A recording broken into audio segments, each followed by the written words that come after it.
ప్రపంచ మహిళా దినోత్సవాన్ని పురస్కరించుకొని రవీంద్ర భారతిలో ఆర్ట్స్ ఎగ్జిబిషన్ను నిర్వహించారు. ప్రపంచ మహిళా దినోత్సవాన్ని పురస్కరించుకొని తెలంగాణ భాషా సంస్కృతి వారి సౌజన్యంతో భారత్ బుక్ ఆఫ్ రికార్డ్స్ సాధించిన నారా విజయలక్ష్మి రవీంద్ర భారతిలో ఆర్ట్స్ ఎగ్జిబిషన్ నిర్వహించారు. మార్చి 8న భాషా సాంస్కృతిక శాఖ వేణుగోపాల్చారి, మామిడి హరికృష్ణ చేతుల మీదుగా ప్రారంభించబడిన ఈ కార్యక్రమం 5 రోజుల పాటు అక్కడి వీక్షకులను ఆకట్టుకుంది. ముగింపు రోజున తెలంగాణ మొదటి బీసీ చైర్మన్ బిఎస్ రాములు, కవి, సీనియర్ విశ్లేషకులు పిఎన్ మూర్తి పాల్గొన్నారు. ఈ సందర్భంగా విజయలక్ష్మి మాట్లాడుతూ, అంగవైకల్యం నాకు లోపం కానీ నా కళకు కాదు, ఆర్ట్స్ అంటే చాలా ఇష్టం. వీటిని ప్రోత్సహించి ముందుకు వస్తే, చేయూత అందిస్తే చాలా సంతోషంగా ఉంటుందన్నారు. ఎక్కడికి వెళ్లాలన్నా కూడా అన్నా వదిన చాలా సహకారం అందిస్తున్నారని తెలియజేశారు. ఎంతో మంది ప్రోత్సాహం లేక కళలు మరుగున పడుతున్నాయని ఆవేదన వ్యక్తం చేశారు. హలో వ్యూవర్స్, మీరు చూస్తున్నారు DR9 న్యూస్. ఈరోజు మనం రవీంద్ర భారతిలో ఉన్న అంతర్జాతీయ మహిళల దినోత్సవం పురస్కరించుకొని ఎందరో మహిళలకు ఆదర్శంగా నిలుస్తూ ప్రతి చోట ప్రతి మహిళ ఎన్నో కార్యక్రమాలు, అదేవిధంగా మహిళలు దేంట్లో కూడా తప్పగాలని చూపించడంలో ముందొస్తున్నారు. ప్రతి ఒక్క దాంట్లో కూడా వారి యొక్క స్ఫూర్తి ధైర్యంతో ముందుకు రావడం జరుగుతుంది. అందులో భాగంగా అన్నీ ఉన్న మనం ఏం చేస్తున్నాం అనే ప్రశ్నించుకుని పక్కన పెడితే ఈ రోజున మనతో పాటు ఉన్నారు. ఇవాళ మీరు చూసడానికి సామాన్యులుగా ఉన్నారు, కానీ విజయలక్ష్మి మేడం గారు మనతో ఉన్నారు. ఆల్ ఇండియా బుక్ ఆఫ్ రికార్డ్స్లో స్థానం సంపాదించారు. తను సొంతంగా ఆర్ట్స్ వేస్తూ, అదేవిధంగా సోషల్ సర్వీస్, పేదవాళ్లకు సర్వీస్ చేస్తూ ఎన్నో కార్యక్రమాలతో ముందుకు వెళ్తూ భారత్ బుక్ ఆఫ్ రికార్డ్స్లో పేరు సంపాదించారు. వారు మనతో ఉన్నారు. ఈరోజు రవీంద్ర భారతిలో ఉమెన్స్ డే సందర్భంగా ఈ యొక్క ఆర్ట్స్ ఎగ్జిబిషన్ తనే స్వయంగా వేసిన ఆర్ట్స్ని ఇక్కడ ఎగ్జిబిషన్గా ప్రదర్శించడం జరిగింది. గత 4 రోజులుగా ఈరోజు చివరి రోజు కాబట్టి వారిని కూడా అడిగి తెలుసుకున్నాం. ఈ ఆర్ట్స్ ఎప్పటి నుంచి ప్రారంభించారు, అసలు వారి జీవిత గమనం ఏంటనేది మనం కూడా పరిచయం చేసుకుంటాం. మేడం నమస్కారం. ఫస్ట్గా అంతర్జాతీయ మహిళల దినోత్సవ శుభాకాంక్షలు. సో ఈ ఆర్ట్స్ చూసాక మాకు కూడా కొంచెం గూస్ బంప్స్ లాంటివి వస్తుంది. ఎందుకని చూసి మనము కూడా ఆర్ట్స్ వేయాలనేటువంటి ఆలోచన, కానీ అసలు ఈ ఆర్ట్స్ అనే ఆలోచన ఎప్పటి నుంచి మీకు స్టార్ట్ అయిపోయింది? చైల్డ్హుడ్ నుంచి అండి. చిన్నప్పటి నుండి కూడా చాలా ఇంట్రెస్ట్ ఎక్కువ ఇట్లాంటివన్నీ. ఏ పేపర్లో వచ్చినా, ఇందులో కనపడ్డాయి, కార్టూన్ కనపడ్డాయి, అది నేర్చుకోవాలి, అది ఎలా ఇస్తారో తెలుసుకోవాలి, తీయాలి అన్నట్టుగా ఉండేది. అలాగే ట్రై చేసాను. చాలా రోజుల వరకు ఇంకా చాలా రకరకాలు ట్రై చేసినాను. ఇప్పుడు ప్రెసెంట్ ఇంకా ఇదే నా ప్రొఫెషన్గా మార్చుకున్నాను. ఇంతకుముందు హాబీగా ఉండేది, నా ప్రొఫెషన్గా మార్చుకున్నాను. ఆర్ట్స్ అనేది చిన్నప్పటి నుంచి స్టార్ట్ చేస్తాను. దీనికి ప్రోత్సాహం ఇస్తున్నారు, లేకుంటే మీరే నేర్చుకొని ప్రోత్సాహం అంటే నాకు మా ఫ్యామిలీ తప్ప వేరే ఎవరు ప్రోత్సాహం లేదు.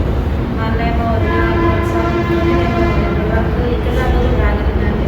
దానికి అన్ని కారణం మా అన్నయ్య వాళ్ళ సహకారంతో.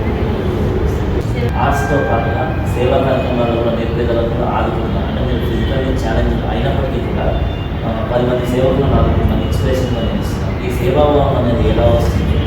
అండ్ ఎవరైనా ఇన్స్పిరేషన్ లేకపోతే మీ అంతా అంటే నేను ఫిజికల్లీ ఛాలెంజ్డ్ పర్సన్. సో నాకు ఇంకొకరి సహాయం లేకుండా నాకు మూమెంటే లేదు. అలాంటి సిచ్యువేషన్ నుండి ఎంతోమంది ఇంటి ద్వారానే నాకు వచ్చినాను.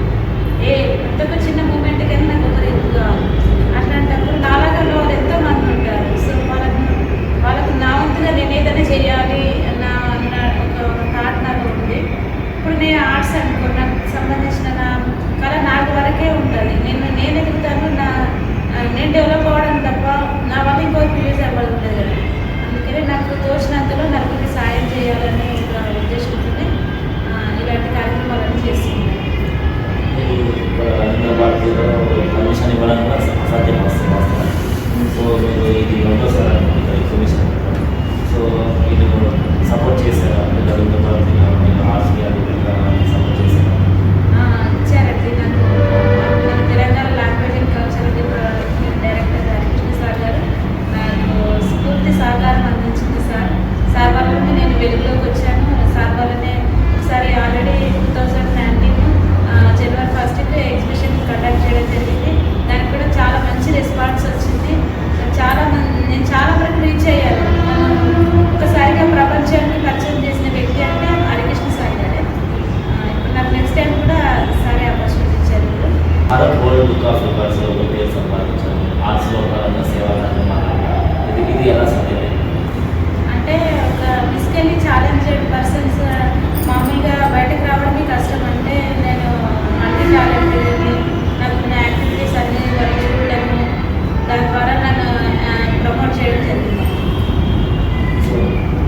అకాడమిక్ పరంగా ఎలా నడుస్తుంది? ఇప్పుడు మీకు ఏదైనా కష్టపడి ఆర్ట్స్ తీసుకుంటున్నారు, ఎన్నో ఆర్ట్స్ వేస్తున్నారు.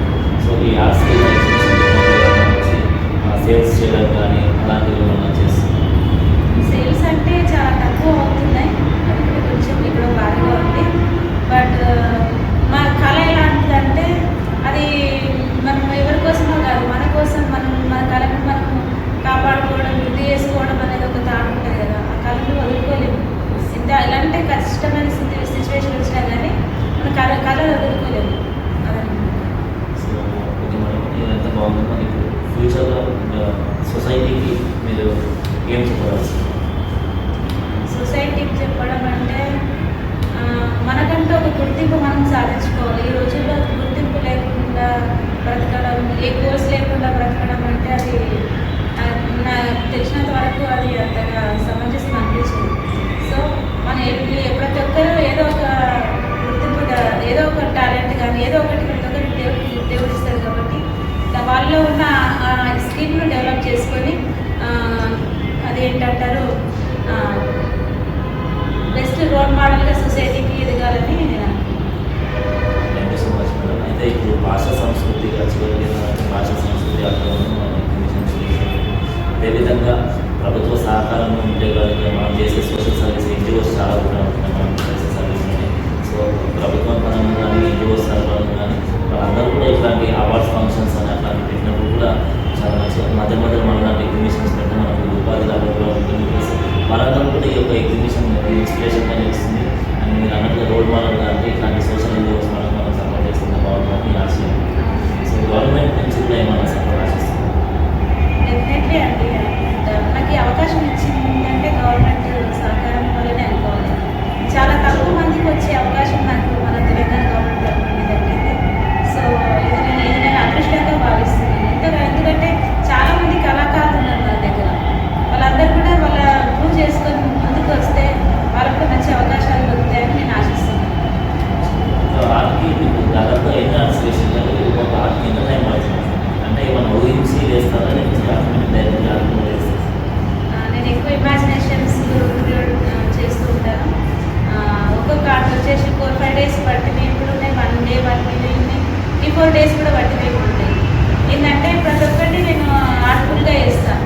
అది అందులో ఇలాగైనా రాదు, కానీ నేను అనుకున్న నేను నా థాట్కి నేను వేసే బొమ్మ కరెక్ట్గా రావాలని నేను అనుకుంటాను. Thank you so much madam. ఇట్లానే ఇంకా మీరు సో చూసారు కదా, అందరూ కూడా చూసారు కదా, విజయలక్ష్మి నారాయణ గారు చెప్తున్నది ఒకటే, సమాజంలో మనం ఎంత ఉన్నా కూడా ఇతరులకు కూడా సహకారం అందించడం, మనలాంటి వాళ్ళకు మనమే స్ఫూర్తిగా చేరువు వాళ్ళగా ఒకరినొకరు ప్రోత్సహించుకుంటూ ముందుకు వెళ్తేనే మనకు సమాజం ఉంటుంది. ఎంతో మంచి ఆర్ట్స్ మీరు చూడొచ్చు. చక్కని ఆర్ట్స్తో మేడం గారు ఈరోజు 2వ సంవత్సరంగా మన ఎగ్జిబిషన్ ఏర్పాటు చేస్తారు. ఇలానే మీ అందరూ కూడా చిన్న రిక్వెస్ట్ ఏంటంటే మన ఛానల్ చిన్న రిక్వెస్ట్, ప్రతి చోట కూడా ప్రోగ్రామ్స్ పెట్టినా కూడా ఇలాంటి వాళ్ళని మనం ప్రోత్సహించాలి, ముందుకు తీసుకెళ్ళాలి. ప్రభుత్వం పరంగా ఇంకా మంచి అవకాశం వచ్చినప్పుడు మనలాంటి ఎన్జిఓస్ కార్యక్రమాల్లో కానీ కొన్ని సాంస్కృతిక కార్యక్రమాల్లో కానీ ఇలాంటి ఎగ్జిబిషన్స్ ఉన్నప్పుడు వీళ్ళకి ప్రోత్సాహం ఉంటుంది, చేతులు వాడుకోవడం ఉంటుందని మనస్ఫూర్తిగా ఆశిస్తున్నాం. వారు వేసిన ఆర్ట్స్ కూడా మీరు ధ్యానంగా చూడవచ్చు. సో మీరు కూడా ఇలాంటి ఎగ్జిబిషన్స్ పెట్టాలంటే కింద స్క్రోల్ అవుతుంది మేడం గారి నెంబర్, ఆ మేడం నెంబర్కి కాల్ చేస్తే వాళ్ళు వస్తారు, ఎగ్జిబిషన్ అని ప్రదర్శిస్తారు. సో మీరు కూడా ఎవరైనా ముందుకు వచ్చి మనం సహకారం అందించి ఇలాంటి వాళ్ళని ప్రోత్సహించడమే ప్రధాన కారణంగా ముందుకు తీసుకెళ్ళాలని మనస్ఫూర్తిగా కోరుకుంటే మీ పల్లె టీఆర్ న్యూస్. విజయలక్ష్మి నేను మాట్లాడన్నా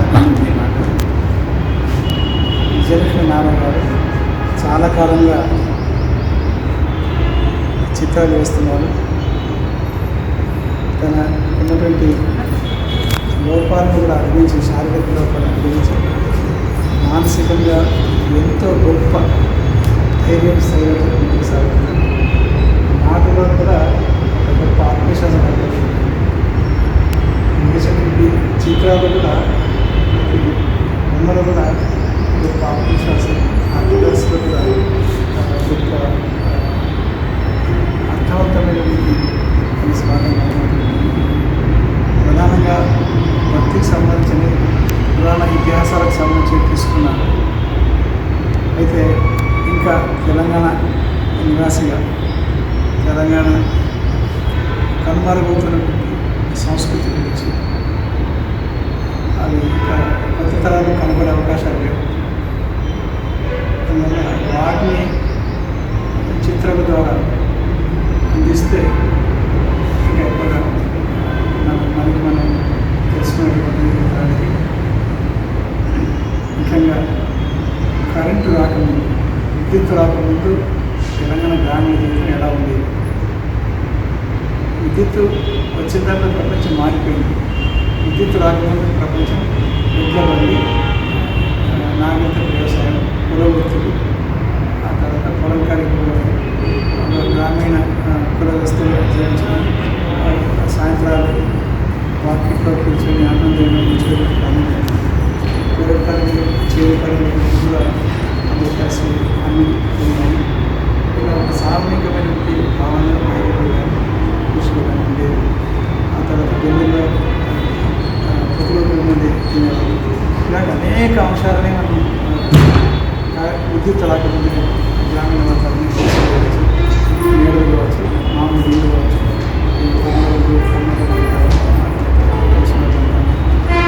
ప్రతి వ్యక్తికి ఒక ప్రత్యేకత వారి ఉంటుంది. ఆ గ్రామీణ సంస్కృతిని, అందులో విశిష్టతని ఆత్మవిశ్వాసంతో చేయగలిగితే మరికొన్ని కాలాల పాటు యువతలు వాటిని చూసే అవకాశం ఉంటుంది. అలాగే నగరంలో వస్తున్న మార్పుల గురించి కూడా ఇష్టకరమైనప్పుడు కూడా వారిని విద్యతోటి తీసుకురాగలిగే నుంచి జానపద సాహిత్యంలో కొన్నిటి చిత్రీకరించారు. అలాంటి కళాకారుల పురాణిక శక్తి నాట్య ప్రదర్శనలు, భావాల ప్రదర్శనలు, సాధన సూర్యులు కూడా అనేక ప్రదర్శనిస్తారు. ప్రతి కళలో ఒక చిత్రం ఉంటుంది, ఒక ఫ్రేమ్ ఉంటుంది.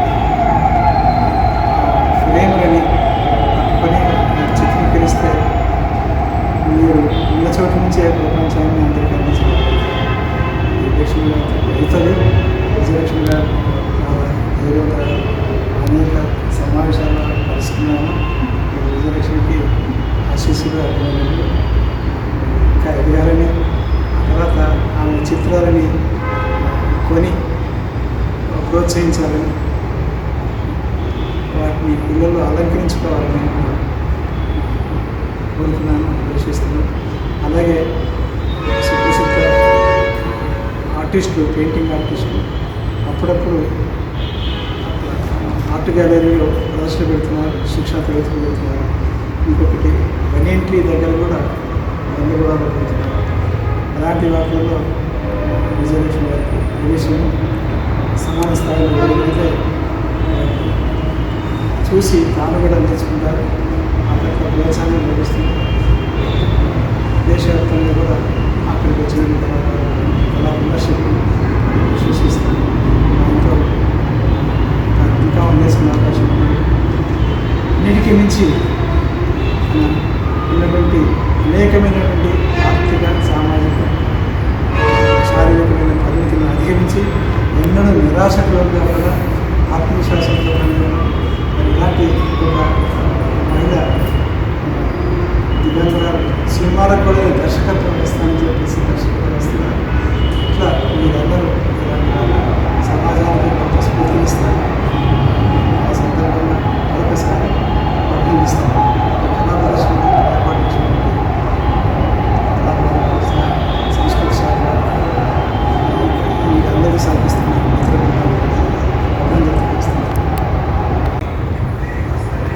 నేను పిఎన్ మూర్తి, దక్షిణ భారత సాహిత్య సమైక్య కన్వీనర్. ఈరోజు విజయలక్ష్మి తన హస్త నైపుణ్యంతో చిత్రీకరించిన ఈ చిత్ర ఎగ్జిబిషన్కి వచ్చాను. నేను ఇక్కడ వచ్చిన తర్వాత విజయలక్ష్మిని చూసిన తర్వాత అమ్మాయ ఇవన్నీ వేసింది అని ఒక ఆశ్చర్యానికి గురయ్యాను. కారణం ఏంటంటే అన్ని రకాలుగా అవయవాలు బాగున్న వాళ్ళు ఎవరు కూడా చేయలేని నైపుణ్యాన్ని తన చిత్రంలో ఆమె బంధించి చక్కగా చిత్రీకరించింది. అయితే మన దురదృష్టం ఈ సమాజంలో ఇటువంటి వాళ్ళని ప్రోత్సహించే వాళ్ళు తక్కువ ఉన్నారు. ఉన్నవాడు ఉన్నవాడికే పెడుతున్నాడు, లేనోడు ఉన్నవాడికే పెడుతున్నాడు. కానీ లేనివాడి వైపు చూడడం అనేది చాలా తక్కువగా ఉంది. ముఖ్యంగా కళలని అభివృద్ధి చేయాల్సిన మన తెలంగాణలో 64 కళల్లో చాలా మొట్టమొదటి కళ చిత్రలేఖనమే.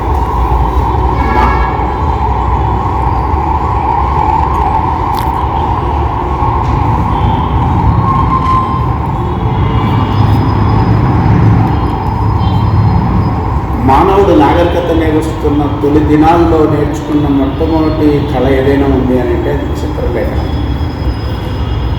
తను వేటాడేటప్పుడు ఆ జంతువుని ఎలా వేటాడాలి అనేది రాళ్ల మీద చిత్రీకరించుకునేవాడు. ఆ విధంగా చిత్రలేఖనం అనేది ఉనికిలోకి వచ్చింది. ఆ చిత్రలేఖనం ద్వారా భావ వ్యక్తీకరణ, ఒక మనిషిలో ఉండే అంతర్గతంగా ఉండే వివిధ భావాల యొక్క రూపాలుగా ఉంటాయి. విజయలక్ష్మి తురుకుపల్లి గ్రామానికి చెందిన అమ్మాయి అయినా కూడా మొత్తం భారతదేశాన్ని, విశ్వాన్ని, ప్రకృతిని కూడా చూసినట్టుగా ఈ చిత్రాల్లో తను చిత్రీకరించింది. ఇప్పుడు ఉమెన్స్ డే కాబట్టి తన యొక్క చిత్రాలన్నీ పరిశీలిస్తే ఎక్కువ స్త్రీ మీద ఉన్నాయి. చాలా సంతోషం. మహిళా దినోత్సవం సందర్భంగా అదే కాక ఆమె బహుముఖ ప్రజ్ఞాశాలి. ఒకవైపు తన గొంతు ద్వారా గానాన్ని వినిపిస్తుంది, మరొక వైపు తన చేతుల మీద చిత్రాన్ని చిత్రీకరిస్తుంది. అందుకనే భారత వరల్డ్ బుక్ ఆఫ్ మల్టీ టాలెంటెడ్లో తనకి అవార్డు కూడా వచ్చింది. నేనేమంటానంటే ప్రభుత్వాలని అవార్డ్స్ ఇవ్వచ్చు, అవార్డ్స్ అందంగా దాచుకోవడానికి ఉపయోగపడతాయి, కానీ అవార్డ్స్తో పాటు రివార్డ్స్ కూడా ఇవ్వాల్సిన అవసరం ఉందని నేను భావిస్తూ ఉన్నాను. చాలా కష్టతరమైన ఈ సమాజంలో చిత్రలేఖనంలో అనేక రకాల కొత్త పోకళ్ళు, టెక్నాలజీ వస్తుంది. ఈ సందర్భంలో వాళ్ళ యొక్క చైతన్యాన్ని, వాళ్ళ యొక్క నైపుణ్యాన్ని పెంచే విధంగా ఆర్థిక సహాయాన్ని అందించాలి అని చెప్పేసి కోరుతున్నాను.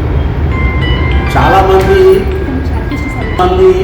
ఆర్టిస్టులు ఇల్లు గడవడమే కష్టంగా, ఒకవైపు ఆర్టిస్టులు ఇల్లు గడవడమే కష్టంగా ఉన్నాయి దినాల్లో. మరి ఇటువంటి మల్టీ టాలెంటెడ్గా ఉన్న వాళ్ళు ఒక పక్కని కడుపు కట్టుకుని తమలో దాగి ఉన్న నిక్షిప్తమైన కళని వెలికి తీస్తూ తమ చిత్రాలని ప్రచారం చేసుకునే ఒక వ్యవస్థలో మనం ఉన్నాము. ఈ వ్యవస్థలో అనేక అవస్థలు పడుతున్నారు వాళ్ళు. మామిడి హరికృష్ణ లాంటి వాళ్ళు కొంతమంది ముందుకు వచ్చి ఇక్కడ ఫ్రీగా పెట్టుకోవడానికి అవకాశం కల్పించారు. సంతోషం. అదొకటే చాలదు. తెలంగాణ ప్రభుత్వం ఇటువంటి వాళ్ళని గుర్తించాల్సిన అవసరం ఉంది. గుర్తించి వాళ్ళకి నెలసరిగా ఇంత వృత్తిని కల్పించాలి. ఎప్పుడైతే నెలసరి వృత్తి వాళ్ళకి ఏర్పడుతుందో వాళ్ళల్లో ఉత్సాహం మరింత పెరుగుతుంది. అలా కాకుండా ఒక పక్కని నెలసరి వృత్తి కోసమే తాపత్రయం పడుతూ అసలే కళల పట్ల ఈ సమాజంలో ఉండాల్సినంత ప్రోత్సాహం లేని ఈ రోజుల్లో ఈ చిత్రాలను కొని ఆదరించేవాడు కూడా కరువవుతున్నారు. అందుకని ప్రజలు వాళ్ళ యొక్క భ్రమలు, వాళ్ళ యొక్క ఆలోచనలకు తగ్గట్టుగా రకరకాల వస్తువులు కొంటున్నారు, కానీ మనిషి చేత చిత్రీకరింపబడిన ఈ చిత్రాలను కొనడానికి కారణాలు ఏమైనా ముందుకు రాలేకపోతున్నారు. అందుకని ప్రభుత్వాలు తమ బాధ్యతగా ఇటువంటి కళాకారులని, ముఖ్యంగా దివ్యాంగులుగా ఉన్న ఇటువంటి కళాకారులని హక్కును చేర్చుకొని ముందుకు రావాలని చెప్పి కోరుతున్నాను. నేను దక్షిణ భారత సాహిత్య సమైక్య తరఫున ఖచ్చితంగా మేము దీన్ని నిన్న శివరాత్రి రోజునే స్థాపించాం. వెంటనే మేము ఏప్రిల్ 5వ తేదీన వివిధ కళాకారులను పిలిచి నృత్యాన్ని, మహాశివ నృత్యాన్ని ఏర్పాటు చేస్తున్నాం ఉస్మానియా యూనివర్సిటీలో. ఆ సందర్భంగా ఇలాగా చిత్రలేఖనము, క్లే వర్క్స్ చేసేవాళ్ళు, రకరకాల వాళ్ళు ఉన్నారు, శిల్పులు ఉన్నారు. వీళ్ళని ప్రోత్సహించడానికి ప్రధానంగా నెలసరి వృత్తి లేకుండా తమ సొంత కాళ్ళ మీద తాము నిలబడి అనేక కష్టాలని ఓర్చుకుని ముందుకు వస్తున్న విజయలక్ష్మి లాంటి కళాకారులను ప్రోత్సహించడానికి కావాల్సిన ఏర్పాట్లు చేస్తాం.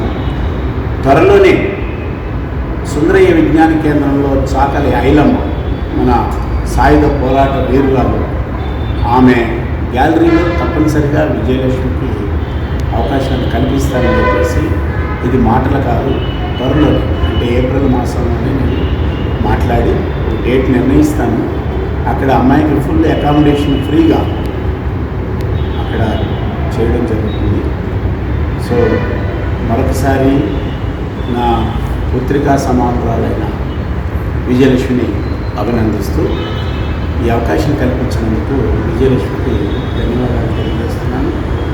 నువ్వేమీ ఐదారి పడాల్సిన అవసరం లేదమ్మా, ఖచ్చితంగా ముందుకు వెళ్తావు. నువ్వంటే ఏమిటో భారతదేశ చరిత్రలో నిలబడిపోతావని నమ్మకం నాకు. స్వామి బోధానంద గోసేవ ఆశ్రమం, సైథాపూర్. జ్యోతిష్యం, వాస్తుశాస్త్రం మన పూర్వీకులు మనకిచ్చిన వరం. దుర్గాదేవి, కాలభైరవ ఉపాసనతో వాక్సిద్ధి పొందిన శ్రీ శ్రీ బోధానందగిరి స్వామివారు మీకు ఎలాంటి సమస్యలున్నా, వాటిలో ముఖ్యంగా ధన నష్టం, ఆరోగ్య నష్టం, భార్యాభర్తల మధ్య గొడవలు, ప్రేమించుకున్న వారు దూరం అవడం, ఎన్ని సంబంధాలు వచ్చినా పెళ్లి ముడి పడకపోవడం, రోడ్డు ప్రమాదాలు, అప్పుల బాధలు, వ్యవసాయంలో నష్టాలు, పెద్దల మాట పిల్లలు వినకపోవడం, ఆరోగ్య శాంతి, గృహశాంతి, మనశ్శాంతి లేకపోవడం, ఇలాంటి సమస్యలు ఉన్నట్లయితే ఒక్కసారి స్వామీజీని కలవండి. మీ సమస్యలకు తగిన పరిష్కారాన్ని పొందండి.